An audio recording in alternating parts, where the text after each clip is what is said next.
Sher Bahadur Deuba enemy कित्तामा छन्, चीन विरोधी कित्तामा छन्।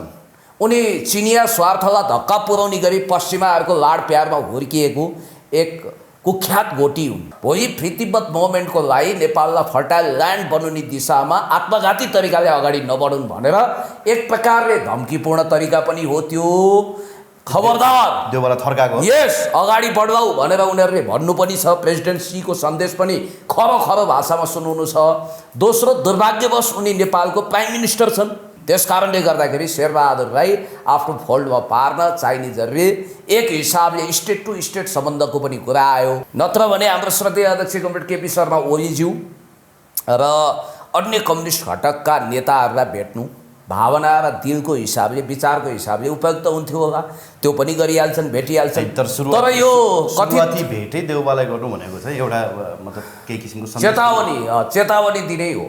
यो सरकार श्रीलङ्का पथमा तीव्रतम ढङ्गले अगाडि बढेको छ। तपाईँलाई थाहा छैन, वेस्टर्नहरूले साथ दिउन्जेलसम्म चाहिँ यो चलेको जस्तो देखिन्छ। जुन दिन वेस्टर्नहरूको साथ सकिन्छ अथवा छोडिन्छ त्यो दिनबाट चाहिँ हामी पनि श्रीलङ्काकै कन्डिसन। श्रीलङ्काको भन्दा यहाँको शासक 1000 गुणा गए गुज्रेको छन्। याद गर्नु होला, नेपाली जनता त चिसो रगतको हुनाले श्रीलङ्कामा अलिक बढी गर्मी पनि छ। इतिहासमा जानुहोस् न, श्रीलङ्काको इतिहास कम रक्तरञ्जित र निर्मम छ। एन्टन बालासिंहम बाँचेको भए त्यो देशको प्राइम मिनिस्टर पनि हुन सक्थे। महेन्द्र राजापाक्षेको पारिवारिक कमजोरी, उनी कलाकार पनि हुन्, अनि भ्रष्टाचारी प्रवृत्तिमाथि टेकेर त्यहाँ राष्ट्रवादमाथि लात मारिएको छ र राष्ट्रवादीहरूको ढाडमा टेकेर टाउकोमा हानिएको छ। र एक हिसाबले भन्नुपर्दा त्यहाँको विद्रोहको पछाडि कुनै न कुनै हिसाबले पश्चिमाको हात हुनसक्छ र चाइनिज प्रभाव घटाउने गरी त्यहाँ खेल खेलिएको हुनसक्छ भने तपाईँले कल्पनै गर्न सक्नुहुन्न। पश्चिमाको गोटी बनेपछि बुद्ध मार्गी देश जापानका प्रधानमन्त्री सिन्जो अबेलाई कसरी उनकै निकटस्थ एकजना कार्यकर्ताले ठ्याक्कै नजिकबाट गोली हानेर हत्या गरे। त्यो हत्यारा जो सन्की छ भनिएको छ, उसले तत्काल आत्मसमर्पण गर्यो। उसको बयान कम्ती डरलाग्दो र रहस्यमय छैन। उनका वरिपरि जम्मै भ्रष्ट, जम्मै गनाएका, जम्मै दलाल। तर यो शेरबहादुर देउवा र यो कम्पनी जस्तो, यो ठगबन्धन सरकार जस्तो उनी देशघाती थिएनन्।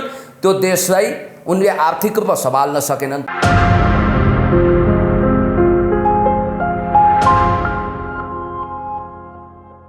दर्शकवृन्द नमस्कार। PNB खबर.com को श्रृङ्खलामा हामी नेकपा एमालेका युवा नेता पुण्य गौतमजी हाम्रो साथमा हुनुहुन्छ। पुण्य सर, यहाँलाई हार्दिक स्वागत छ। धेरै धेरै धन्यवाद, नमस्ते। आज नि हामी अलिकति यो चिनिया कम्युनिस्ट पार्टीका विदेश विभाग प्रमुख जो अहिले नेपाल भ्रमणमा हुनुहुन्छ उहाँबारे विशेष कुराकानी गर्न चाहन्छौँ होइन। देउवा ओली र प्रचण्डलाई भेट्नुभन्दा पहिला उहाँले देउवालाई भेट्नुको कारण चाहिँ के हो, यहाँले कसरी हेर्नु भएको छ? चिनिया कम्युनिस्ट पार्टी चीनको सत्तारूढ पार्टी, त्यसले स्टेट टु स्टेट रिलेसनसिपलाई पहिलो महत्त्व दिन्छ। त्यसपछि पार्टी टु पार्टीको रिलेसनसिपलाई सेकेन्डरीमा राख्छ। देउवा पश्चिमाहरूको लाड प्यारमा हुर्किएको पश्चिमा गोटी, स्पेसली अमेरिकन लगानीमा तयार पारिएका नेपालका एक छुपारुस्तम शासक हुन्। त्यस कारणले गर्दाखेरि प्राइम मिनिस्टरको हट सिटमा अहिले शेरबहादुर देउवा दुर्भाग्यवश नेपालमा छन्। त्यसैले गर्दा एज अ प्राइम मिनिस्टर उनीहरूले भेटेका हुन्। देउवाको अनुहार मन परेर, उनको चाँदी जस्तै फुलेको कपाल देखेर अथवा उनीप्रति मोहित भएर नेपाली काङ्ग्रेसप्रति मन्त्रमुग्ध भएर भेटेका होइनन्। मैले भन्न खोजेको त्यो होइन। जस्तो अहिले बढ्दै गएको अमेरिकी हस्तक्षेप अथवा पश्चिमाहरूको दबदबा, त्यसमाथि चीन विरुद्धका गतिविधिहरू चाहिँ नेपालमा बढेको भएर चीन सशङ्कित भएको छ, साथसाथै ऊ आक्रामक तवरले अगाडि आउनु पनि खोजिरहेको छ भन्ने कुरा चाहिँ चिनिया कम्युनिस्ट पार्टीका विदेश विभाग प्रमुखको भ्रमणले देखाउँछ भन्छ। यस हो। चिनियाहरूको एउटा मान्यता छ, लाओत्सेको एउटा मान्यता के छ भने तपाईँको मित्र त मित्र भइहाल्नु हो, दुश्मनलाई पनि मित्र बनाउन सक्नु नि तपाईँको सफलता हो। लाओत्सेको यो भनाइलाई चीनले मार्क्सवाद, लेनिनवाद, माओ त्से-तुङ विचारधारापछि महत्त्व दिन्छ। कन्फ्युसियस र लाओ त्सेका महान विचारहरूलाई प्रेसिडेन्ट सीको नेतृत्वमा चलेको चिनिया कम्युनिस्ट पार्टी र चिनिया सरकारले बडो राम्रो छ फलो गरेको हुनाले शेरबहादुर देउवा इनिमी कित्तामा छन्, चीन विरोधी कित्तामा छन्। उनी चिनिया स्वार्थलाई धक्का पुर्याउने गरी पश्चिमाहरूको लाड प्यारमा हुर्किएको एक कुख्यात गोटी हुन्। त्यस कारणले गर्दाखेरि शेरबहादुरलाई आफ्नो फोल्डमा पार्न चाइनिजहरूले एक हिसाबले स्टेट टु स्टेट सम्बन्धको पनि कुरा आयो। अर्को, शेरबहादुर त स्पष्ट रूपमा एन्टी चाइनिज किताबमा हुनुहुन्छ। वा असंलग्न परराष्ट्र नीति पनि मान्नुहुन्न, असंलग्नताको पनि मतलब गर्नुहुन्न, पञ्चशीलतालाई धोती लगाउनुहुन्छ। त्यसैले गर्दा चिनियाहरूले शेरबहादुर देउवा अतिरञ्जित ढङ्गले झन्झन पश्चिमाको गोटी बनेर भोलि प्रीतिबद्ध मोमेन्टको लागि नेपाललाई फर्टाइल ल्यान्ड बनाउने दिशामा आत्मघाती तरिकाले अगाडि नबढुन् भनेर एक प्रकारले धम्कीपूर्ण तरिका पनि हो त्यो। खबरदार देउवालाई थर्काएको। यस, अगाडि बढाऊ भनेर उनीहरूले भन्नु पनि छ। प्रेसिडेन्ट सीको सन्देश पनि खरो भाषामा सुनाउनु छ। दोस्रो, दुर्भाग्यवश उनी नेपालको प्राइम मिनिस्टर छन्। परमादेशी सरकार हाँकिरहेका छन्। अदालतको आदेशले बनेको यो सरकार, तर लेजिटिमेसीको हिसाबले सरकार प्रमुखलाई भेट्नु चाइनिजहरूको त्यो परम्परागत चलन हो र त्यो चलन अन्तर्गत उनीहरूले भेटे। जस्तो कि तपाईँलाई थाहा छ, म्यानमारमा जाँदा आङ सान सुकी जब सत्तामा हुन्थिन्, पश्चिमाको सबभन्दा ठुलो गोटी त उनी नै थिइन् नि, तर महत्त्वका साथ भेट्थे। जुन्तालाई त भेट्दैनथे, अपदस्थ सरकारको प्रतिनिधिलाई। त्यही भएको हो। नत्र भने हाम्रो श्रद्धेय अध्यक्ष कमरेड केपी शर्मा ओलीज्यू र अन्य कम्युनिस्ट घटकका नेताहरूलाई भेट्नु भावना र दिलको हिसाबले, विचारको हिसाबले उपयुक्त हुन्थ्यो होला। त्यो पनि गरिहाल्छन्, भेटिहाल्छन्। तर यो कति भेटै देउवालाई गर्नु भनेको चाहिँ एउटा मतलब केही किसिमको चेतावनी दिनै हो। अर्को कुरा नि, अब श्रीलङ्कामा जुन किसिमको सिभिल अपराइजिङ भइरहेको छ अहिले, राष्ट्रपतिले पनि राजीनामा बुझाउनु भयो भन्ने कुरा आएको छ अहिलेको नयाँ गठित सरकारका प्रधानमन्त्रीले। नेपालमा पनि यदि पश्चिमाहरूले चाहिँ हात छोडिदिने हो भने, आफ्नो इन्ट्रेस्टबाट ब्याक हुने हो भने त नेपाल पनि छिट्टै श्रीलङ्का हुन्छ भन्छ नि। युवराजी, यो सरकार श्रीलङ्का पथमा तीव्रतम ढङ्गले अगाडि बढेको छ। तपाईँलाई थाहा छैन, वेस्टर्नहरूले साथ दिनुजेलसम्म चाहिँ यो चलेको जस्तो देखिन्छ। जुन दिन वेस्टर्नहरूको साथ सकिन्छ अथवा छोडिन्छ, त्यो दिनबाट चाहिँ हामी पनि श्रीलङ्काकै कन्डिसनमा हुन्छ। यो दन्ते कथा बोधराज अधिकारीले सम्पादन गरेको लेखेको दन्ते कथामा कहावतहरू हुन्थ्यो क्या। कुनै राक्षसको जीवन चाहिँ कुनै परेवामा अडेको हुन्थ्यो, अनि नायक गएर, राजकुमार गएर त्यो परेवाको त्यसलाई मार्ने बित्तिकै राक्षस डङरङ्गै ढल्थ्यो। त्यसै गरी आइएमएफले बेल आउट गरिदिएको भए त श्रीलङ्काको पनि यो हालत त हुँदैन थियो होला नि त। होइन, श्रीलङ्काप्रति त महेन्द्र राजापक्षप्रति पश्चिमाहरूको रिस पनि उतारेको। एउटा कुरो म तपाईँलाई भन्छु हो, यहाँ सुन्नुहोस्, श्रीलङ्कामा भले परिवारवाद लादियो, म मान्छु। महेन्द्र राजापक्षले गोटवा लगायत आफ्नो एउटा कोटरी नै खडा गरे, भ्रष्टाचार पनि भयो होला। कुन सरकार चाहिँ चोखो थियो? आजको प्रधानमन्त्रीको इतिहास हेर्नुहोस् त, तपाईको रणिल विक्रमासिंहेको इतिहास तपाईँ एकचोटि हेर्नुहोस्। आजको हो, जसरी शेरबहादुर देउवालाई हामीले बहुत पुरानो जमाना, जतिखेर उनी फर्स्ट टाइम प्राइम मिनिस्टर भए त्यतिखेर जन्मिएका शिशुहरू एडल्ट भइसके, स्नातकोत्तर भइसके, एमए गरिसके उनीहरूले। त्योभन्दा अगाडि 1993 मा प्राइम मिनिस्टर भएका मान्छे हुन् अहिलेको प्राइम मिनिस्टर। 6 चोटि प्राइम मिनिस्टर भए भन्नाले त्यो लिगेसीहरू हेर्दा चाहिँ के देखिन्छ भने नेपाल र श्रीलङ्काको राजनीति लामो समय परम्परागत हिसाबले चलेको छ। नातावाद, कृपावाद, फरियावाद, नेपोटिजम को आधारमा चलेको छ। त्यस कारणले गर्दाखेरि 6 चोटि कुनै पनि कार्यकाल पुरा गर्न नपाएका प्रधानमन्त्रीको रूपमा अहिलेको रणिल विक्रमासिंहेलाई तपाईँले चिन्न सक्नुहुन्छ। अब यो लिट्टेलाई समन गरेपछि, खास गरी चाइनासँग राम्रो सम्बन्ध बनाएर, लिबरेसन टाइगर्स अफ तमिल इलम भनेको त इन्डो वेस्ट भारत पश्चिमाले तयार पारेको, श्रीलङ्कालाई विखण्डन गर्न तयार पारेको एउटा आत्मघाती आतङ्कवादी दस्ता थियो हो। त्यसलाई समन गर्दाखेरि पश्चिमाहरू चिडिए। अनि अर्को कुरो, एमसिसी लगायतका घातक प्रोजेक्टमा आफ्नो असंलग्नता देखायो। एक हिसाबले भन्ने हो भने महेन्द्र राजापाक्षको पारिवारिक कमजोरी, उनी कलाकार पनि हुन्, अनि भ्रष्टाचारी प्रवृत्तिमाथि टेकेर त्यहाँ राष्ट्रवादमाथि लात मारिएको छ र राष्ट्रवादीहरूको ढाडमा टेकेर टाउकोमा हानिएको छ।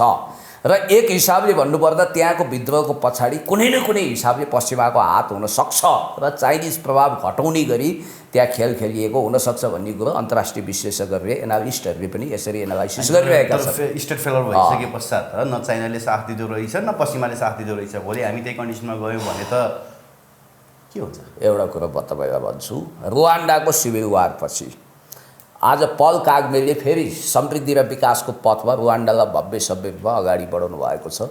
र यस्तो लाग्छ कि सन् 90 को दशकमा यहाँ कुनै युद्ध भएको थियो र भनेर तपाईँ कल्पना पनि गर्न सक्नुहुन्न। त्यो रुवान्डा जहाँ हुटु र तुट्सीको द्वन्द्व गराइयो, त्यो द्वन्द्वमा नजाने कति निर्दोषहरूको रगतको खोलो बग्यो र त्यो देश बर्बाद भयो। तर त्यसबाट उम्किनको निम्ति त राष्ट्रवादी नेतृत्व चाहिँदो रहेछ। एउटा कुरा मैले तपाईँलाई भनिहालौँ, श्रीलङ्काको सबभन्दा ठुलो समस्या के भइदियो भने त्यहाँको परम्परागत राजनीतिमा यो जुन मल्टिपार्टी डेमोक्रेटिक सिस्टम छ त्यो सिस्टमभित्रको विकृति हुर्कियो र महेन्द्र राजापाक्षे पनि त्यसको शिकार भए। प्रेमदास रणसिंहेको हत्या कसले गर्यो तपाईँलाई थाहा छ। लिटेलले किन गर्यो त, के कारणले गर्यो? महेन्द्र राजापाक्षे कसरी बालबाल बचे, रणिल विक्रमसिंहे कसरी हत्याबाट बालबाल जोगिए, एन्टन बालासिंगम जो वार्ता सफलताको लागि प्रार्थना गरेर भेलुपिलाई प्रभाकरणको तर्फबाट आत्मसमर्पणको प्रस्ताव लिएर आउँदै थिए, उनलाई सिलिकनयुक्त खाना खुवाएर नर्वेको होटलमा बस्दाखेरि स्लो पोइजन खुवाएर कसले मार्यो? क्यान्सर लगाएर। इतिहासमा जानुहोस् न, श्रीलङ्काको इतिहास कम रक्तरञ्जित र निर्मम छ। एन्टन बालासिंगम बाँचेको भए त्यो देशको प्राइम मिनिस्टर पनि हुन सक्थे, किनभने उनी विखण्डनको पक्षमा थिएनन्, जातीय स्वतन्त्रताको पक्षमा थिए, विखण्डनको पक्षमा लागेनन्। त्यसकारण पश्चिमाहरूले समाप्त गरे। भस्मासुर हुन् नि त, आशीर्वाद पनि दिन्छन् अनि आफ्नो हात टाउकोमा हात राख्छन्, समाप्त हुन्छन्। मैले तपाईँलाई यति भनौँ कि श्रीलङ्काको भन्दा यहाँको शासक 1000 गुणा गए गुज्रेको छन्। याद गर्नु होला, नेपाली जनता त चिसो रगतको हुनाले श्रीलङ्कामा अलिक बढी गर्मी पनि छ। संयोगले क्यापिटल सिटी काठमाडौँमा छ, काठमाडौँ निकै कम तात्छ, तातेपछि फेरि सेलाउँदैन, यसको चरित्र यही छ। र काठमाडौँको आन्दोलन भनेको चाहिँ सहर केन्द्रित आन्दोलन, फेसबुकमा सोसियल मिडियामा आनन्द लिएर गरिने आन्दोलन हो। या कमेन्ट आउँछ हो नो एमसिसी, मार्नुपर्छ काट्नुपर्छ पनि भन्छन् तल होइन, गद्दारहरूलाई देशबाट लखट्नुपर्छ, फाँसी दिनुपर्छ भन्छन्, सडकमा आएर एक छडी खानु पर्यो भने आत्मसमर्पण गर्छन्। यस्तो खालको जत्था, यो कथित राष्ट्रवादी जत्था हामीले तयार गरेका छौँ। र सबभन्दा महत्त्वपूर्ण कुरो भनेको चाहिँ के भने तपाईँले याद गर्नुपर्ने कुरा, महेन्द्र राजापाक्षेलाई यिनीहरूले एउटा प्रस्ताव पठाए। त्यतिखेर उनीहरूले के गरे भने तिमीलाई बाँचुन्जेल हामी सत्तामा राख्छौँ, तिमीले दुईवटा काम गर, एउटा चाइनासँगका मेगा प्रोजेक्टहरू सबै रद्द गर, र दोस्रो कुरो के भने एलटिटिई लिबरेसन टाइगर्स अफ तमिल इलमको दमनको बारेमा एउटा स्पेसल ट्रिब्युनल युनाइटेड नेसन र अमेरिकाको जोइन्ट भेन्चरमा खडा हुन्छ, त्यसलाई लेजिटिमेसी देऊ। भनाइको मतलब के हो भने उनलाई अल्बर्टो फुजिमोरी सेकेन्ड बनाउनको लागि कोसिस भएको रहेछ। तिमीलाई हामी जोगाइदिन्छौँ, तिमीलाई सेफ जोनमा राख्छौँ, बाँकी युद्ध अपराधीहरूलाई हेगमा तेर्साउँछौँ, ल्याउँछौँ। फेरि रोम स्ट्याचुमा हस्ताक्षर गरेको रहेछ श्रीलङ्काले। अनि अर्को इन्ट्रेस्टिङ कुरा के छ भने श्रीलङ्काका राष्ट्रपति वा प्रधानमन्त्रीहरू कालगतिले गएका छैनन्, धेरैजसो अकालमा गएका छन्। हुन त त्यसो त शान्तिप्रिय देश तपाईँले कल्पनै गर्न सक्नुहुन्न। पश्चिमाको गोटी बनेपछि बुद्ध मार्गी देश जापानका प्रधानमन्त्री सिन्जो अबेलाई कसरी उनकै निकटस्थ एकजना कार्यकर्ताले ठ्याक्कै नजिकबाट गोली हानेर हत्या गरे।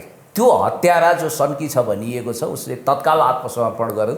उसको बयान कम्ती डरलाग्दो र रहस्यमय छैन। उसले के भन्यो भने जापानमा भएको आतङ्कवादी भूमिगत गिरोह जो अमेरिकाको हतियारमा चल्छ त्यसको सदस्य हुनुहुने र त्यो गिरोहले नै उनको चुनावको लागि सबभन्दा बढी फाइनान्स गर्छ। अहिले पनि सिन्जो अबे सबभन्दा बढी शक्तिशाली नेताको रूपमा गनिन्थे र आगामी चुनावमा उनले जित्ने लक्ष्य लिएका थिए र इलेक्सन क्याम्पेनमै हिँडेका थिए। भन्नाले तपाईँ एउटा कुरा के बुझ्नुहोस् भने कोही पनि व्यक्ति, कोही पनि शासक एक्लो रूपमा इन्डिपेन्डेन्ट छैन। महेन्द्र राजापाक्षेको कमजोरी छ, गल्ती छ।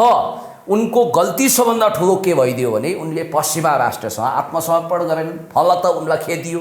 अब हुन त एउटा रोमाञ्चक दृश्य हामी चाहिँ बोक्रा हेरेर रमाउँछौँ के, जेलेन्स्कीले सुटिङ गरेर कुन कुन झाडीतिर गएर टक्क वायरलेस समाएर सेट समाएर म जनताको लागि मर्न तयार छु भनेको भरमा हामी यहाँ मन्त्रमुग्ध भयौँ। तर $2 ट्रिलियन अर्थात् 20 खर्ब डलरको नोक्सानी त्यो देशले बिहोर्यो। त्यो देश बर्बाद भयो। युक्रेन एउटा जोकरको दुर्बुद्धिको कारण त्यो देश बर्बाद भयो। त्यसलाई हामी हेर्दैनौँ, कथित राष्ट्रवादको डम्फो बजाउँछौँ। महेन्द्र राजापाक्षेले नजानेको एउटै कुरा के भने उनी भले कलाकार थिए तर राजनीतिक कलाकारिता जानेनन्, नम्बर 1। नम्बर 2 उनीले पश्चिमासँग र इन्डियनसँग आत्मसमर्पण गरेनन्। तेस्रो कुरो चीनसँगको कूटनीतिक सम्बन्धबाट पछि हटेनन् र उनले विकास र समृद्धिको एउटा मार्गचित्र पनि कोरेका थिए। भइदियो के भने उनका वरिपरि जम्मै भ्रष्ट, जम्मै गनाएका, जम्मै दलाल। तर यो शेरबहादुर देउवा र यो कम्पनी जस्तो, यो ठगबन्धन सरकार जस्तो उनी देशघाती थिएनन्। त्यो देशलाई उनले आर्थिक रूपमा सम्हाल्न सकेनन्। तर अर्थ मन्त्रालयमा विदेशी दलाल, नोकरसाही, पुँजीवादीहरू, विनोद चौधरी जस्ता धन्दा सेठहरूलाई पोस्टको निम्ति मन्त्रालयमा सुब्बा स्तरका कर्मचारीलाई धमिराको रूपमा छिराएर राज्यको सूचना श्रीलङ्काले बेचेको थिएन, त्यहाँको अर्थमन्त्रीले बेचेका थिएनन् र तत्क्षण उनले एउटा च्यालेन्ज पनि गरेका रहेछन्। इन्टरनेसनल मिडियामा त त्यति हाइलाइट भएन, मैले आज हेर्दै थिएँ, मेरो सम्पत्ति शुद्धिकरण गरियोस् भनेका छन्। गरोस् न त, अब त नयाँ सरकार आउला, टोपल डाउन गरियो र अब मार्ने नै अवस्था आएपछि त्यहाँबाट भागे। स्विमिङ पुलमा अब जनताहरू पौडिएको दृश्य हेर्दा उही दोस्रो जनआन्दोलनपछि ज्ञानेन्द्रको हट सिटमा बस्न गएका केही उरनठेउला केटाहरूको पनि हामीलाई सम्झना आयो। तर कुरा चाहिँ के हो भने तपाईँ जनताको संवेदनशीलता, जनताको चाहना, जनताको भावनालाई सम्मान नगरेर तानाशाही तरिकाले अगाडि बढ्नुहुन्छ भने जरुर सजाय भेट्नुहुन्छ। र यो शेरबहादुर देउवाको सरकारको बारेमा तपाईँले भनेको कुरा एकदम ठिक छ, यसलाई आन्दोलनद्वारा ठेगान लगाएर नै पनि फ्याक्नुपर्छ। त्यही आन्दोलन हुन्छ भन्ने डराएर चाहिँ अहिले हतियार किन्न खोजेको अर्बौँको कमिसन खाएर कल्ला मार्नु जनतालाई, जनताको रगतको खोलो बगाउने। पुलिसलाई कहाँ जान्छन् यिनीहरू, कुन घेरामा जान्छन् तपाईँलाई थाहा छ? 4 गुणा बढीमा पुलिसलाई चाहिँ तपाईँको हतियार किनिँदैछ अरे अर्बौँको। अचम्म हो, याद गर्नु होला, देशलाई ताइवान बनाउन खोजिँदैछ। अमेरिकाले चाहेको त्यही हो, अरबौँ डलरको हतियार नेपाललाई बेच्न खोजेको थियो। वास्तवमा माओवादी जनयुद्ध सेफल्यान्ड नहोस् भनेर उनीहरूले चाहेका थिए, तर प्रचण्डले आफूलाई बिन लादेन बनाउने खतरा बुझिसकेपछि बाबुराम भट्टराईसँग हारगुहार लगाएर, मेरो शब्द इन्ट्रेस्टिङ छ है, इन्डियालाई हारगुहार लगाउनु अगाडि बाबुरामलाई मान्नु पर्थ्यो कि मुन्सीलाई चाकडी गरेर मुन्सी बनाउनु हो नि, जमिनदार सुत्त मान्छ नि त। बाबुराम भनेको भारतमुखी र भारतको पुरै दिल्लीमा पानी पर्दा रोल्पातिर छाता ओढेर बस्ने मान्छे थिए र बाबुरामको चाकडी गरेर प्रचण्डले इन्डियनहरूलाई फकाएर पश्चिमा अमेरिकनहरूले अब नेपाल कन्ट्रोल गर्छन्, तिम्रो हातबाट नेपालको कमान्ड कन्ट्रोल फुत्किन्छ। शाही शासन यानि कि पूर्व राजा ज्ञानेन्द्रको पश्चिमासँग सम्बन्ध छ। बेल्जियमदेखि अमेरिकाबाट हतियार ल्याएर उनीहरू हामीलाई नेपालीहरूलाई सर्वनाश गर्दैछन् र इन्डियन स्वार्थ पनि यहाँ खण्डित हुन्छ भनेपछि भारत तर्सिएर त्यतिखेर सम्झौताको रूपमा 12 बुँदे सम्झौता गरौँ न, प्रचण्ड बाबुरामलाई पनि बाध्य बनायो, प्रचण्डलाई पनि बाध्य बनायो। त्यसरी पिस प्रोसेसको एउटा प्रक्रिया सुरु भएको हो, यो ढाँट्ने उकाउने कुरै भएन। र यो सङ्घीयता भन्ने एउटा जनताले नरुचाएको जनआन्दोलनको एजेन्डा नभएको कुरालाई राम कार्कीलाई अगाडि तेर्स्याएर एउटा उनको सेक्युरिटी गार्डले कुनै मधेसी भाइलाई हत्या गर्यो भन्ने बाहनामा मधेस आन्दोलन भड्काएर पछि सङ्घीयता भन्ने एउटा रोग थपियो यहाँ। जुन हाम्रो श्रद्धेय अध्यक्ष सम्माननीय पूर्व प्रधानमन्त्री कमरेड केपी शर्मा ओलीज्यूले पनि यो देशको लागि अभाव छ भने यसलाई पुनर्विचार गर्नुपर्छ, भनाइको मात्र फ्याँकिदिनुपर्छ भनेर भनिसक्नुभयो र हामी दृढतापूर्वक भनिरहेका छौँ। यो गलगाड जस्तो क्यान्सर जस्तो सङ्घीयता हुन्छ भने, प्रदेश सरकार हुन्छ भने यसको आवश्यकता छैन, यो पिलोलाई निचोर्नुपर्छ भनेर हामीले भनिरहेका छौँ। भलै आदिवासी जनजाति, महिला, दलित, सीमान्तकृत, अपहरित सबैलाई समावेशी प्रजातन्त्र अन्तर्गत गणतन्त्रमा हामी स्थान सुरक्षित गर्छौँ भनेर हामीले भनिरहेका छौँ। र सबभन्दा महत्त्वपूर्ण कुरो चाहिँ तपाईँले अहिले कहाँ एउटा पोइन्ट नोट गर्नुभयो भने अब यो तमाम विसङ्गति विकृतिको भाग के हो त? नवउदारवादी अर्थतन्त्र। नवउदारवादी अर्थतन्त्रले के गर्छ? मुठ्ठीभर मान्छेलाई धन्दा सेठ खरबपति बनाउँछ, एलन मस्कहरू जन्माउँछ, बिल गेट्स जन्माउँछ, भिखमङ्गाहरू पैदा गर्छ। अनि यो सडकबाट अनियन्त्रित तरिकाले गरिबहरूलाई खेद्ने पनि नवउदारवादी अर्थतन्त्रको सिम्बोल हो। उनीहरू चाहन्छन् 100औं तलाको बिल्डिङ बनोस्, चिल्लो सडक होस्, कस्मेटिक प्रगति देखाउने, स्वास्थ्य, शिक्षा, सुरक्षा आदि इत्यादिबाट जनतालाई वञ्चित गर्ने। जबकि तपाईँलाई एउटा कुरा अर्को इन्ट्रेस्टिङ थाहा छ, तपाईँ अमेरिका पनि जानुभएको छ। अमेरिकाले के गर्छ? भित्रभित्रै अर्थतन्त्रको हिसाबले समाजवादी प्रणालीलाई एडप्ट गर्न खोज्छ, शिक्षा स्वास्थ्यमा जनतालाई राहत दिन खोज्छ। तर चिली लगायत नेपाल लगायतका देशमा उनले गिनीपिग बनाएर स्ट्रक्चरल एडजस्टमेन्ट प्रोग्राम अथवा नवउदारवादी अर्थतन्त्र अन्तर्गत यो लेजिस्लेचर पार्लियामेन्टमा उसका दलालहरूलाई भरिभराउ गरेर नेपालमा नवउदारवादी अर्थतन्त्रको प्रयोगशाला बनाउँछ, देश बर्बाद बनाउँछ, लुट्छ, खोक्रो बनाउँछ, गरिबहरू मरेको मरे, धनीहरू उक्सिएको उक्सै। र यो सन्दर्भमा हेर्ने भने शेरबहादुर देउवाको सरकार भनेको पश्चिमाको लागि सबभन्दा ठुलो कम्फर्ट जोन हो। र अहिलेको अर्थमन्त्री पश्चिमाहरूको लाड प्यारमा हुर्किएको हुनाले केही दिनपछि उनीहरू हुन त वर्षमान पुनवा एउटै तुलनामा तौलिने हो भने बराबर वेटका छन्, दुवैजना वफादार हुन्। मलाई लाग्छ अर्थमन्त्रीको रूपमा या त जनार्दनै दोहोरिन्छन् डेन्टिङ पेन्टिङ गरेर पूर्व जेटिए, होइन भने वर्षमानलाई ल्याइन्छ। होइन अर्थमन्त्रीलाई त बलिको बोको बनाइयो भन्छ नि। प्रचण्ड र शेरबहादुर देउवाको स्वार्थका कारण अर्थमन्त्री जनार्दन शर्मा बलिको बोको भए। तपाईँले भन्नुभयो पश्चिमाको लाडप्यारमा हुर्केको भनेर, तर यहाँ त उनले आदेश पालना मात्रै गरेको हो भन्छ नि त। होइन, एउटा कुरा के हुन्छ भने तपाईँले मालिकको आदेशलाई हुबहु कार्यान्वयन गर्नुहुन्छ भने दासानुदास हनुमान दास बन्नुहुन्छ भने शक्ति केन्द्रको गोटी तपाईँ पनि हो। नेता कार्यकर्ता दासै त हो नि। होइन, यस्तो हुन्छ नि त, दास हुन इन्कार गर्ने मान्छेलाई सत्ताबाट लखटिन्छ। तपाईँलाई एउटा कुरा इन्ट्रेस्टिङ भनौँ, एकजना नेताको नाउँमा दिल्लीबाट टेलिफोन आउँछ अजित डोभालको, सिधै शेरबहादुर देउवाको टेबलमा घन्टी बज्छ। प्रचण्डलाई गर्दैनन्, प्रचण्डको पार्टीले मन्त्री छान्दै थियो, घन्टी बज्छ शेरबहादुर देउवाको टेबलमा। उनीहरू यस्तो मोबाइल फोबाइलमा विश्वास गर्दैनन्, हटलाइनमा कुरा गर्छन्। अनि यो एकदम विश्वस्त सूत्रबाट प्राप्त सूचना हो है, हम उस फलाना आदमी को माओवादी की तरफ से आप अब मन्त्रालयको नाम म तोक्दिनँ, मेरो हिन्दी टुटीफुटीको छ, त्यो मन्त्रालयमा देख्न चाहन्छु। सिद्धिएन, जबकि प्रचण्डले नरुचाउने अनुहार थियो, त्यो आपत पर्यो। प्रचण्डलाई उनले राम्रो कमिसन बुझाउँदा रहन्छन्, भएको त्यो 70% ठेकी कसैले नबुझाएपछि प्रचण्डलाई चिटचिट पसिना आउने, टेन्सन हुने, अनि फलानालाई मन्त्री बनाउनु पर्यो भन्ने बित्तिकै शेरबहादुरको सातो जान्छ। अनि प्रचण्डलाई तुरन्तै बोलाएर के हो यो, मलाई त आपत पर्यो, त्यो फलानै ल्याउनु पर्यो भन्नुभएछ। अनि के भयो तपाईँलाई, किन यस्तो असिन पसिन, यो जाडो महिनामा पनि एसी खोल्नु पर्ने गरी भनेको? होइन, आपतै पर्यो, दिल्लीबाट फोन आयो। ल हेर्नुहोस्, नेपालको प्रधानमन्त्रीलाई दिल्लीको एउटा मामुली मन्त्री वा सचिवले हप्काउँछ उताबाट, देख लीजिए हम देखते, यताको कुरा पनि फुल सुन्दैन, झ्याप्प फोन राखिदिन्छ। आपत्ति। अनि प्रचण्ड न्युरिमुन्टी नगरेर त्यो नोएडामा भएको लगानी हिजोका जम्मै कुराहरू त्यो सबै सम्झिएर न्युरिमुन्टी नभएर नाक रगडेर त्यो फलानालाई नै फलाना मन्त्रालय नै तोकेर। एउटा अर्को इन्ट्रेस्टिङ कुरा गर्छु, त्यतिखेर प्रचण्डलाई यो फोन छ नि, फोनको कुरा नि, प्रचण्ड र शेरबहादुर देउवाको केसमा मात्रै होइन, अरू केसमा पनि छ नि। विमलन निधिकै केसमा त श्यामशरणले किताबै लेखेका छन् होइन, अरूको पनि त्यही त हो नि।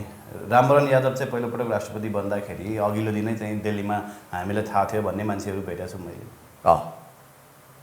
यस, एब्सोल्युटली करेक्ट। कतिको त्यो होइन ह्युमर पनि हुनसक्छ, ह्युमर होइन। यस्तो रामवरण यादवलाई त ठुलो लट्री लागेको यो नेपाल भन्नलाई ठुलो लट्री। तर होइन, सुन्नु त्यो दिन राति दिल्लीमा बस्ने मान्छेले चाहिँ मलाई भन्नुभयो, रामराजा प्रसाद सिंह भन्दा याद गर्नु होला, रामवरण यादव फार बेटर हो। फेरि यहाँनिरको पोलिटिक्स किन रामराजा प्रसाद सिंह भन्दा रामवरण यादव धेरै फार बेटर।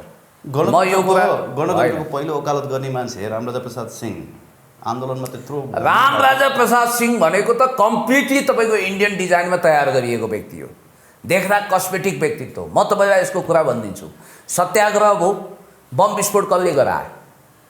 त्यहाँ मान्छेहरू मरे, सांसदै मरे एकजना, होइन, कसले गरायो? रामराजाको तागतले सक्थ्यो। अनि रामराजालाई आजीवन कारावास होइन फाँसी चढाउने पञ्चायतले निर्णय गर्न खोज्दा दिल्लीको आदेशमा त्यो बदर भएको हो कि होइन? रामराजा प्रसाद सिंह भन्ने मानिस भाषागत रूपमा पनि जे होस् दिल्लीको आदेश चाहिँ त्यतिबेला चल्दो रहेछ, अहिले पनि चल्दो रहेछ नि त। उनले एउटा झुटो विवरण पनि आफ्नो आत्मकथामा लेखाएका छन्। उनले कहिल्यै बर्मामा गएर चे गुएभारा भेटेनन्। म यस्तो क्रान्तिकारी हुँ, नेपालमा क्रान्ति गर्नको निम्ति हतियार चाहिन्छ भनेर चेसँग म्यानमारको एउटा गाउँमा मैले मिटिङ गरेँ भनेका छन्। त्यस्ता झुटा कुरा उनले गरेका छन्। चे गुएभारा यस, उनको किताब पढ्नु न, हाम्रो सीताराम बरालजीले सम्पादन गरेका किताबमा त्यो लेखेका छ होइन, हामीसँग त तथ्यहरू छ नि त। रामराजा प्रसाद सिंहको बारेमा प्रचण्डलाई टेलिफोन आउँछ। प्रचण्डले राष्ट्रपतिको रूपमा रामराजा प्रसाद सिंहलाई देख्न चाहेका थिएनन्। रामराजा प्रसाद सिंह भनेको सबभन्दा बढी नजिक डाक्टर बाबुरामसँग। बाबुराम कोसँग नजिक छन् मैले भन्नु परेन, जेएनयू पढेदेखि नै उनी फ्री राइस खाएर त्यताकै लगानी दानापानीमा हुर्किएका एउटा मोहरा। र प्रचण्डले राष्ट्रपति बनाउन चाहेको व्यक्ति भनेको अर्कै थियो। यहाँनिर प्रचण्डले कहिलेकाहीँ नक्कली पश्चाताप गर्छन् के मिडियामा, गिरिजाबाबुलाई बनाउन सकिएन, बडा पश्चाताप लाग्छ भनेर। गिरिजा प्रसाद कोइरालालाई राष्ट्रपति नबनाउन इन्डियन निर्णय थियो। त्यो कारण गिरिजा प्रसाद कोइराला विदेशीहरूको दलाली इन्कार गर्थे, राष्ट्रवादी थिए भनेर होइन। गिरिजा प्रसाद कोइराला ढिट छन्, अहङ्कारी छन्, भारतीय नेता टेर्दैनन्, सन्की छन् र उनी बलियो हुनाले उनलाई चलाउन सकिँदैन भनेर दिल्लीले विशेष मिटिङ राखेर गिरिजालाई राष्ट्रपति बनाउनु हुँदैन भन्ने तय गर्यो। प्रचण्ड त 100% गिरिजालाई बनाएर आफू सेफ जोनमा बस्न चाहन्थे नि। गिरिजाबाबु राष्ट्रपति भएपछि सधैँको लागि प्रधानमन्त्रीको पद आफूलाई सुरक्षित भएन, गिरिजाको हिरिक खिरिक फेरि राष्ट्रपति हुन। त्यो दिल्लीले प्रचण्डलाई फोन गरेर के भन्यो भने खबरदार, गिरिजा प्रसाद कोइराला, गिरिजा बाबु भन्थे उनीहरू, गिरिजा साहब पनि भन्थे। नटवर सिंहको दिल्लीबाट टेलिफोन आउँछ। नटवर सिंहले के भन्छन् भने हमारा प्राइम मिनिस्टर का आदेश है कि आप राष्ट्रपति के रूप में राम राजा प्रसाद सिंह को तय कीजिए। बस सिद्धियो। अनि राम राजा प्रसाद सिंहलाई यिनीहरूले गठबन्धनको तर्फबाट राष्ट्रपति माने। भयो के भने उपेन्द्र यादव, अब यो भाग्यमा पनि हुनु पर्दो रहेछ। त्यो बेलामा उपेन्द्र यादवले खेल खेलिदिए, विचित्रको खेल खेले। एउटा अचम्मको कुरा के छ भने उपेन्द्र यादव आजको मितिमा पनि प्रचण्डभन्दा बढी राष्ट्रवादी छन्। यो कुरा सुन्दा तपाईँलाई अचम्म लाग्छ। उपेन्द्र यादवको राजनीतिक सपना कहिले राजेन्द्र महतोलाई शक्तिशाली बनाइयो, पटक पटक आपूर्ति मन्त्री हुन योग्यता बनाउने कारण इन्डियन दलाली हो। नेपालको आपूर्ति मन्त्रालयमा इन्डियन दलाल नै हाबी हुन्छन्, याद गर्नु होला यति कुरा।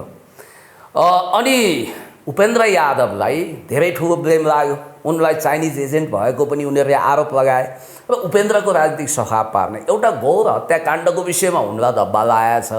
नत्र भने पुष्पलाल स्कुलिङबाट आएका र मधेसी नेतामध्ये सबैभन्दा स्पष्ट नेपाली भाषामा राम्रो कमान्डसहित बोल्न सक्ने व्यक्ति उपेन्द्र यादव। र उपेन्द्र यादवसँग यस्तो संस्कार चरित्र छ कि जसरी हाम्रो सम्माननीय पूर्व प्रधानमन्त्री श्रद्धेय अध्यक्ष कमरेडले आफै चिया बनाएर सर्भ गर्नुहुन्छ भनेर एकजना पत्रकार देवप्रकाश त्रिपाठीजीले अस्ति फोटो हाल्नुभयो, तपाईँले हेर्नुभयो। त्यसै गरी म आफै जाँदा पनि उहाँको डेरा हो कि घरमा भन्न सक्दिनँ, यही बानेश्वर शान्तिनगरमा त्यहाँ गएको थिएँ, आफै चिया बनाएर खुवाउनुभयो। उहाँले एउटा शब्द म भुल्दिनँ के, पुण्यजी यो देशमा जसले धोती लगाए त्यसलाई राष्ट्रघाती र जसले टोपी लगाए त्यसलाई राष्ट्रवादी सम्झिने चलन छ, तर मेरो दिलमा पुष्पलाल हुनुहुन्छ र मेरो दिमागमा देश छ, उहाँले भनेको कुरा। र उपेन्द्र यादव किन सकिँदैनन्? आज उपेन्द्र यादवलाई समाप्त पार्न राजेन्द्र महतो महन्तले नपुगेर आज बाबुरामसँग उनी किन छुट्टिए? त्यसका विशेष कारणहरू छन्। अशोक राईले उनको साथ किन छोडेनन्? त्यहाँ लिगेसीको कुरा पनि छ। पुष्पलालबाट दीक्षित भएका मान्छे हुन् उनी, मदन भण्डारीबाट प्रभावित छन् र उनी मनले वामपन्थी छन्, देशलाई माया गर्छन्, चीनसँग राम्रो सम्बन्ध हुनुपर्छ भन्ने उनको मान्यता छ, नेपाल असंलग्न परराष्ट्र नीतिमा हिँड्नुपर्छ भन्ने छ। र उपेन्द्र यादवले विगतमा गरेका कमजोरीहरूलाई पनि अहिले सच्याइसकेका छन्। र उपेन्द्र यादवमाथि इन्डियनहरूले अहिले सीके राउत नामक एउटा मोहरा खडा गरेका छन्। इन्डो वेस्टले सीके राउत अगाडि बढाएर उपेन्द्रको राजनीतिक समाप्त पार्न खोजिरहेका छन्। र मैले भन्न खोजेको कुरा के भने प्रचण्डले त्यतिखेर यो राष्ट्रपतिको प्रसङ्ग आउँदै थियो, point to be noted, very interesting. त्यतिखेर रामराजा प्रसाद सिंहलाई जिताउनै पर्ने गरी इन्डियनहरूले इम्पोज गरे। अनि गिरिजाबाबुलाई के लाग्यो भने गिरिजाबाबुले त शक्ति केन्द्रको खेल बुझ्नुहुन्थ्यो, अनि उपेन्द्रलाई बोलाउनु भयो। हेर उपेन्द्र, एक तीरले दुई शिकार गर्दैछन्, तिमीलाई पनि सिद्ध्याउने मलाई पनि सिद्ध्याउने हिसाबले मधेसी के अरे बाबुराम भट्टराईले प्रचण्डलाई प्रयोग गरे र खेल खेले। अब हामी नयाँ तरिकाले जानुपर्छ भन्ने उहाँले भित्रबाट रणनीति तय गर्नुभयो। र त्यो रणनीति अन्तर्गत काङ्ग्रेसले राष्ट्रपतिको उम्मेदवार खोज्यो। गिरिजाबाबु अब लगभग हार्ने निश्चित भएको राष्ट्रपतिको क्यान्डिडेट उहाँ हुन चाहनुहुन्न थियो। अनि काङ्ग्रेसभित्र इन्ट्रेस्टिङ त्यतिखेरका अखबारहरू पनि साक्षी छन्। यो युवराज घिमिरेले सम्पादन गर्ने नेपालमा त्यसको एउटा होल स्टोरी नै आएको थियो, त्यो सायद मसँग कपी होला। पहिलो नम्बरमा उहाँले राष्ट्रपतिको रूपमा रामचन्द्र पौडेललाई भन्नुभयो। आज उहाँ दौरा सुरुवालमा आइरन लगाए हुनुहुन्छ नि, पार्टीको कार्यसमिति मिटिङ बस्यो। ल रामचन्द्रजी के विचार छ भनेर मुसु हाँस्दै पाइपको चुरोट तान्दै भन्नुभएछ। यो त्यो मिटिङको जस्ताको तस्तै दृश्य मलाई काङ्ग्रेसको कुनै वरिष्ठतम नेताले सुनाउनु भएको छ। यो त्यसपछि यो कुरा मलाई चक्रवास्तवले सुनाउनु भएको थियो। संयोगले आज यो धरतीमा हुनुहुन्न उहाँ। त्यसपछि गिरिजाबाबु पनि यो मलाई जहिले नि फसाउने, म हाबी चुनावमा कहाँ जान्छु भनेर टकटकी। अब यो मलाई मेरो राजनीतिक करियर धरापमा पार्ने काम हो। हुन त गिरिजाबाबुले गरेकै त्यही हो, नहुने राष्ट्रपतिको झाँसा दिएर तलाउन खोजेको। त्यसपछि शेरबहादुरतिर फर्किनु भएछ, याद गर्नु होला। अनि शेरबहादुर राष्ट्रपति प्रधानमन्त्री खानी हो भनेर उनी पनि टकटकिए। ल शेरबहादुरलाई त लट्री नै लाग्यो, फलिफाप हो, कार्यकारी प्रधानमन्त्री छन्। त्यसपछि उनी फर्किए भीमबहादुर तामाङतिर। अनि भीमबहादुरजी तपाईँ बिपीले पनि विश्वास गरे, बिपीको फुलबारीमा पानी हालेको मान्छे, बिपीले मलाई मर्नुभन्दा अगाडि भन्नुभएको थियो सधैँभरि भीमबहादुरलाई विश्वास गर्नुभयो भनेर तपाईँप्रति मेरो असीम विश्वास छ, लौ तपाईँ तयार हुनु पऱ्यो भन्दा अब भीमबहादुरलाई पनि लाग्यो यो सब मोहरा बनाउने नङ्ग्याउने खेल हो भनेर। होइन गिरिजा बाबु, म गिनी पिगको शिकार हुन्न, म प्रयोगशालामा गिनी पिग बन्दिनँ भनेर उनी पन्छिए। त्यसपछि रामशरण महततिर फर्किए। रामशरण महत सायद त्यतिखेर पार्टीको सहमहामन्त्री थिए। अनि रामशरणजी के छ तपाईँको इच्छा, राष्ट्रपतिको क्यान्डिडेट हुने हो त भन्दा चयन गिरिजा बाबु पनि के भन्नुहुन्छ पार्टी सभापतिज्यू, चयन यो बेकारको लफडाबाजी लन्जु फन्जु कुरामा चयन मलाई बहकिनु छैन भनेर उनी पनि टकटकिए। अन्तिम व्यक्तिको रूपमा टक्क रामवरण यादव, जसले बिपीलाई निःशुल्क स्वास्थ्य उपचार गर्थे, भैँसी चराएर आएँ भन्ने दाबी गर्छन्, चायवाला मोदी भने जस्तै भयसवाला रामवरणजीपट्टि फर्किएपछि अनि रामवरणजी तयार हुने हो त भन्दा उनी जुरुक्क उठे, छोटा मोटा 5 मिनटको भाषण दिए र अन्तिममा के भने मलाई बिपीले एउटा कुरा भन्नुभएको थियो, यदि पार्टीले आदेश दियो भने हाम्रा नेता कार्यकर्ताहरू सगरमाथाबाट फाल हालेर आत्मदाह गर्न पनि तयार हुनुपर्छ। गिरिजा बाबु, म तयार छु। मलाई पार्टीको प्रतिष्ठा मेरो व्यक्तिगत प्रतिष्ठाभन्दा 1000 गुणा प्रिय छ। म नेपाली काङ्ग्रेसको प्रोमिनेन्ट कार्यकर्ता नेता हुँ र मलाई यो स्वीकार्य छ। मैले पहिला पनि इलेक्सन हारेको हुँ, जित होस् या हार मलाई मतलब छैन, म खडा हुन्छु। बस त्यहाँबाट सुरु हो नपत्याउने खेल। भाग्यले साथ दियो। राष्ट्रपति हुनुभन्दा 2 दिन अगाडि कुनै हात्तीमा चढेर, ऐरावत हात्ती टाइपको सेतो हात्तीमा चढेर खेर खाएको देखेपछि उनी स्योर भए राष्ट्रपति हुन्छु भनेर।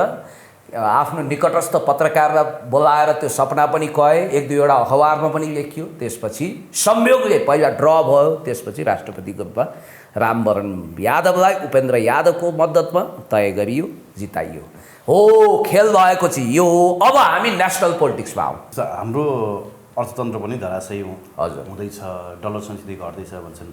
अस्ति नारायण काजी श्रेष्ठले पनि अन्तिममा पुग्ने त श्रीलङ्का नै हो भनेर बोल्नुभएछ, गभर्नर पनि त्यही भन्नुहुन्छ। हामी चाहिँ कहिले श्रीलङ्का बन्छौँ त? यो सरकार जति समय टिक्छ त्यति समयसम्म हामी श्रीलङ्का पथमा हिँड्दै होइन दौडिँदैछौँ। दौडिँदै होइन, बुलेट ट्रेनको गतिले अगाडि बढ्दैछौँ। गुड्दै र कुद्दै होइन, उड्दैछौँ। जम्बो जेटमा हामी श्रीलङ्का पथतिर अगाडि बढ्दैछौँ। किनभने सुन्नु न, किन भन्ने त भन्नै परेन, यहाँ सबै कुराहरू मिल्दै गएका छन्। जे सिनेरियो श्रीलङ्कामा देखिएको थियो त्यही हुँदैछ। यद्यपि कतिपय डाटाहरूमा चाहिँ हामी अलिकति श्रीलङ्काभन्दा बलियो छौँ भनेर अर्थतन्त्रमा विशेष रुचि राख्ने व्यक्तिहरूले चाहिँ अहिले वकालत गरिरहनु भएको छ। होइन, हामीले यो किसिमको लबी गरेर देशलाई झन् ओह्रालो दिशामा लानु हुँदैन भन्ने पनि उहाँहरूको तर्क छ। तर मैले भन्न खोजेको न सत्तापक्ष न प्रतिपक्ष यो कुरामा चाहिँ गम्भीर छ क्या। देश श्रीलङ्का बन्दैछ भनेपछि त सत्तापक्ष र प्रतिपक्ष दुवै गम्भीर हुनुपर्ने होइन। भोलि श्रीलङ्कामा जस्तै नेताहरूको घर जलाइन थाल्यो, नेताहरूलाई बाटोमा ल्याएर सडकमा कुटिन थाल्यो भने त न सत्तापक्ष जोगिएला न प्रतिपक्ष जोगिएला। संयोगले नेपालको सौभाग्य कि श्रीलङ्कामा जस्तो सबै दलहरू बदनाम नेपालमा छैन र संयोगले नेकपा एमाले उसको हाम्रो एउटै शर्त छ। हामी के भन्छौँ भने, मेरो आफ्नो ओपिनियन पनि हो, नेपाललाई श्रीलङ्का पथबाट जोगाउनको निम्ति 2-3 कुरा छ। एउटा, हामीले छिटोभन्दा छिटो यो प्रदेश सरकारको निर्णयबाट ब्याक भएर जनतालाई करको बोझबाट सदाको निम्ति मुक्ति दिनुपर्छ। दोस्रो, यो स्थानीय निकायलाई अनावश्यक गाडी घोडा र सुविधा उपलब्ध गराउनु हुँदैन। यो खर्च कम गर्नु पर्यो प्रशासनिक, र राज्य बलियो बनाउनु पर्यो, र राष्ट्रघाती सरकारलाई टोपल डाउन गर्नु पर्यो। राष्ट्रघातीहरूलाई, शेरबहादुर सरकारलाई चाँडोभन्दा चाँडो पदच्युत गर्नु पर्यो। नेकपा एमाले छ, नेकपा एमालेको श्रद्धेय अध्यक्ष कमरेड केपी शर्मा ओली हुनुहुन्छ। त्यसकारण हामी यो देशलाई श्रीलङ्का बन्न दिँदैनौँ। शेरबहादुरको जोडबल भनेको श्रीलङ्कातिरै अगाडि बढाउने हो। महेन्द्र राजापाक्षे भन्दा उनी एउटा कुरामा झन् कुख्यात छन् नि त। कमसेकम महेन्द्र राजापाक्षे र उनका परिवार त राष्ट्रवादी थियो। यिनीहरूको त राष्ट्रवाद भन्ने शब्दकोशमै शब्द छैन। त्यसैले मैले तपाईँलाई भनेको यो राज्य अब इलेक्सन मार्फत जनताले बहुत राम्रो तरिकाले बदला लिन्छन् र राष्ट्रघातीहरूलाई पराजयको चड्कन चिउरा खुवाउँछन्। देशभक्त नेकपा एमाले लगायतको शक्तिहरूलाई विजय गरेर जनताले स्वर्णिम इतिहास रच्छन् र देशलाई श्रीलङ्का हुनबाट जोगाउँछन्। एउटा अचम्मको कुरा के छ भने, हजार चुवा खाकर दिल्ली चले हज गर्ने भन्ने कुरा तपाईँलाई थाहा छ। अनि गाउँघरतिर एउटा स्याल चाहिँ संयोगले रङ्गीन कुवामा डुबिदिएछ। अब स्याल घोर्रे थियो, वैँसमा स्याल पनि घोर्रे हुन्छ। अनि सबै जनावरहरूले यो त विशेष किसिमको जनावर आयो भनेर उसको बारेमा सोधीखोजी गर्दा पशुको यो एउटा पञ्चतन्त्रको कथा म तपाईँलाई भन्दैछु। म त सवा शेर हुँ, शेरभन्दा पनि ठुलो शेर भनेछ, यसो घोर्रे पनि थियो। हो क्यारे भनेर जम्मैले उसलाई सम्मान दिए। राति भएपछि भुइँया काट्न सुरु गर्यो, हाउँ हाउँ गरेर। त्यसपछि सबै जनावरले टोकेर मारेछन् कि त्यसलाई। भनाइको मतलब के भने आज यदि राइट टु रिजेक्ट र राइट टु रिकल हुन्थ्यो र इलेक्सन हुन्थ्यो भने नि म यति घोषणा गर्छु, बालेन्द्र शाह उर्फ बालेन शाहले नराम्रोसँग पराजय बिहोर्नेछन्। उनलाई जनताले एउटा यो व्यक्ति होला, यस्तो गर्ला भनेर जुन आशा गरेका थिए र दलहरूबाट, खास गरी अब स्थापित दलका नेता स्थापितजीबाट जनता त्यति सन्तुष्ट हुन नसकेको जस्तो अथवा भ्रममा परेको जस्तो अवस्था भयो। सृजना सिंहको बारेमा त त्यति नोटिस गरेका थिएनन्।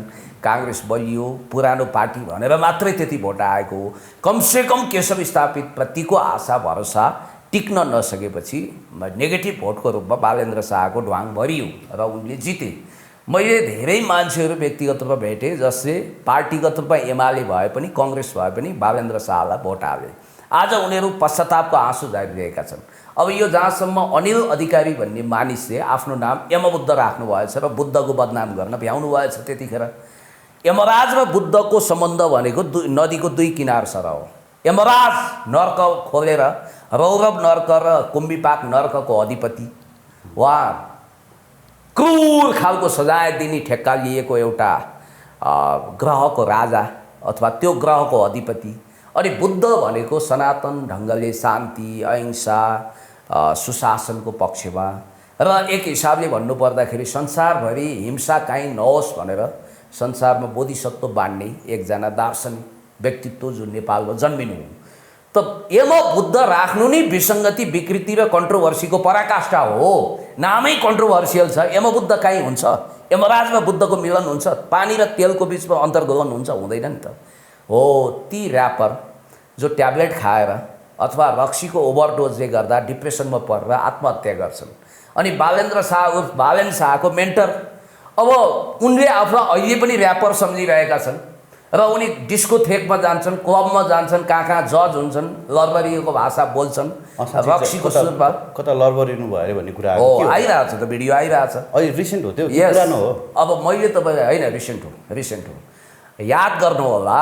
होइन, उनका त्यो पिएससीए कहिले स्टेटमेन्ट जारी गरेका छन् नि त, उहाँ थाक्नु भएको थियो, त्यो भएर बोली लरबरी। अब थाकेर पनि कसरी लरबरिन्छ थाहा भएन। नसामा धुत भएकै देखिन्छ। उहाँले हरदम चस्मा लगाइरहनुको कारण चाहिँ उहाँको आँखाबाट नसालुपन प्रकट नहोस् भनेर पनि हो भन्छन् मान्छेहरू। यस, बालेन शाहले सधैँभरि चस्मा लगाउनुको कारण रात मध्यरात 12 बजे 12 बजे भेट्दा पनि उनी चस्मामै हुन्छन् रे भन्ने सुनेको छु मैले। 12 बजे भेट्दा राति इलेक्सन क्याम्पेनमा पनि चस्मा कहिल्यै खोलेनन् उनले। एकाध दुर्लभ भिडियो होला, त्यसमा प्रष्ट देखिन्छ।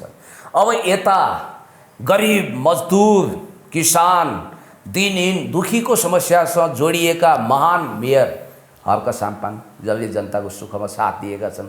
अब भड्नीहरूको त मुख थुन्न सक्नुहुन्न। केही प्रतिशत छिचिमिराहरूले उनलाई ढोङ्गी, व्यक्तिवादी, आई एम द स्टेट भन्ने लुई जस्तो फुइँ लगाउने, भित्रभित्र मानाचार, बाहिर लोकाचार, अनि पाखण्ड गर्ने, जालसाजी, कृत्य पनि भन्लान्।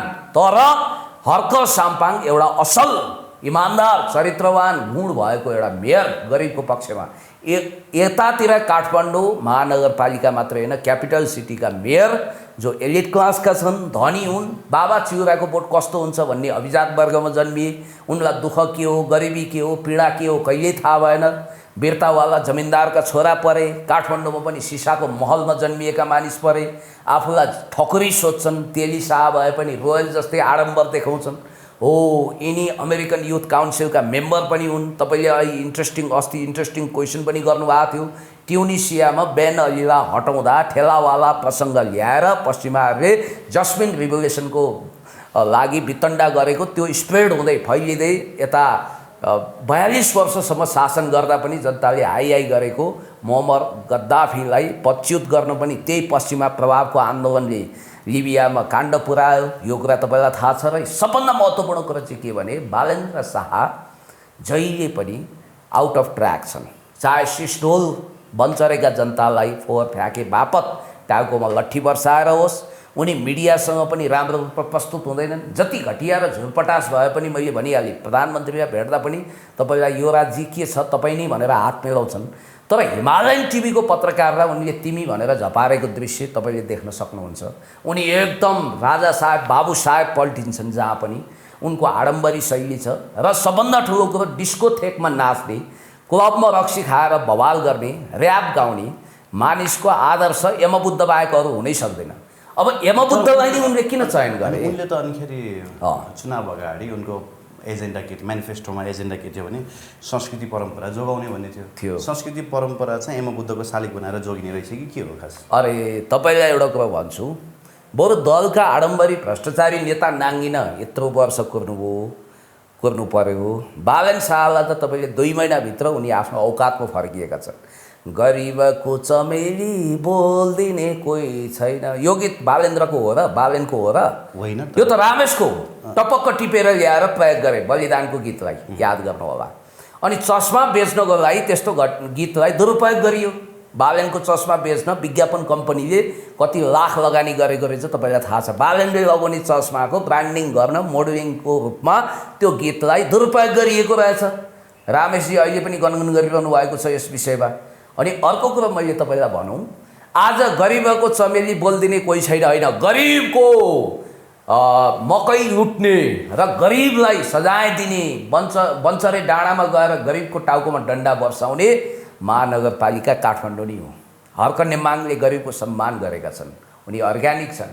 र अर्को कुरो मैले तपाईँलाई भनिहालौँ कि यमबुद्धको शालिग बाहेक उनले थोरै लालबहादुर खातीको शालिग बनाउँछन् र बारीको डिलमा ओखर बोटमा चिल बस्यो, यस्ता गीत त उनलाई अपाच्य हुन्छ।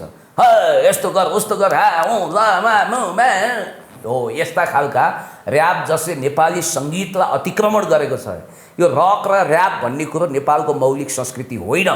त्यहाँ मामुवाला छाडा शब्द बढी प्रयोग छ र त्यही स्कुलिङको उत्पादन हुन् बालेन्द्र शाह र उनको आदर्श यमबुद्ध जो आत्महत्या गरेका छन्। आत्महत्या भनेको एउटा कायरता हो, समाज विरोधी कुरा हो। यासुनरी कावाबाता अथवा ओल्ड म्यान एन्ड सी लेख्ने अर्नेस्टो हेमिङवेले डिफ्रेन्ट कजको लागि आत्महत्या गरेका छन्। त्यो फेरि इतिहासमा अर्को विषय बन्ला। तर महत्त्वपूर्ण कुरा के भने बालेन्द्र शाहसँग कुनै प्रपर भिजन पनि छैन।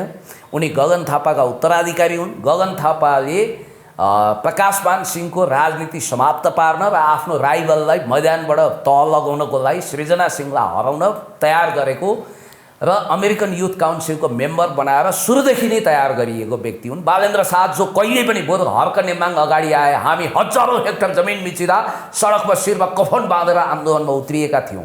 हामी एमसिसी विरोधी आन्दोलनमा दरो खरो प्रस्तुत भएका थियौँ। हामी कालापानी लिम्पियाधुरा जोगाउनको निम्ति आन्दोलनमा मैदानमा कम्मर कसेर आउँदा बालेन शाह कतै र्याप पपमा रमाइरहेका थिए। हो, बालेन्द्र शाह भनेको एउटा असफल भिजन नभएको व्यक्ति हुन्। यदि मेरो यो कुरालाई उनले भोलि खण्डन गरे, व्यवहार त यसलाई खण्डित गरे भने म वाह क्या बात भन्नेछु र आफू आत्मालोचित हुनेछु। अर्को कुरो, उनले एउटा अर्को अव्यवहारिक निर्णय गरेका थिए नि, त्यसको कारण अहिले काठमाडौँका 90% रेस्टुरेन्टको टोयलेटमा चाबी लगाएको छ। माग्न जानु भने चाबी हरायो भनिदिन्छन् कि टन्न खानु पर्यो। खाँदा त पहिला पनि टोयलेट प्रयोग गर्न दिन्थ्यो। कमसेकम बालेन शाहले काठमाडौँका टोयलेटहरूलाई सबैले प्रयोग गर्न पाउने नभनिदिएको भए त्यो टोयलेट त खुल्ला हुन्थ्यो नि त। अहिले जो पनि जाने वारेर जाने फोहोर गर्ने भएले गर्दाखेरि ताला लगाइएको छन्। बालेन शाहको अपरिपक्व र एक हिसाबले नेपालको संस्कृति परम्परालाई मटिया मेट बनाउन भूमिका खेल्नेहरूको शालिग उभ्याउने हो। उनलाई आफ्नो मेन्टरको शालिग उभ्याउनु छ भने आफ्नै घर कम्पाउन्डभित्र उभ्याउने स्वतन्त्रता छ, आफ्नो जमिनदारीमा उभ्याउन्। अर्को कुरो, सुरुमा त उनले त राज्यकै बजेट प्रयोग गर्न चाहन्थे। यहाँ लालबहादुर खातीको शालिग छैन, भूपी शेरचनको शालिग छैन, राष्ट्रिय विभूतिको शालिग छैन, अब उनलाई विशेनगरजीको शालिग छैन। उनलाई चाहिँ एउटा आत्महत्या गरेको ट्यापे टाइपको मान्छेको शालिग उभ्याउनु छ। यमबुद्धले वास्तवमा भन्ने हो भने र्यापमा योगदान गरेका होलान्, उनको आफ्नो योगदान होला, गिरीश सरको योगदान होला। अनि अर्को कुरो के छ भने यो शालिग उभ्याउने सवालमा मेरो तलबबाट म कन्ट्रिब्युट गर्छु भनेका छन् अहिले। जब उनले नगरपालिकाको बजेटमा दोहन गर्न पाएनन्, आफ्नो गोजीबाट दिन्छु भनेका छन्। मेयरको तलब हुँदैन भनेर अदालतले आदेशै जारी गरेको छ त। भत्ता हुन्छ, ठिक छ, भत्ता भन्छ। त्यता नजाउँ, फेरि धेरै आलोचना गऱ्यौँ। अरू धेरै कुराहरू पनि जोड्नु छ बालन शाहको विषयमा, मैले छुट्टै एपिसोड गरौँला भन्ने विचार गरेको थिएँ। धन्यवाद दिन चाहे आज। थ्याङ्क यू सो मच, धेरै धेरै धन्यवाद। र अर्को कुरा के छ भने पिएनपी मिडिया जहिले पनि सत्य न्याय इन्साफको पक्षमा दरखर उभिएको एउटा देशभक्त मिडिया हो। आज म देखिरहेको छु विकृति विसङ्गति भाँड भयो, घर झगडामा केन्द्रित भएर सोसियल मिडिया बहकिएको छ। त्यो भिडमा सुरुदेखि नै आफ्नो छुट्टै पहिचान र अस्तित्वसहित पिएनपी मिडिया अगाडि बढेको छ। सम्पूर्ण साथीहरूले यसलाई सब्सक्राइब र यसका भिडियोहरूलाई सेयर गरिदिनु होला। धन्यवाद।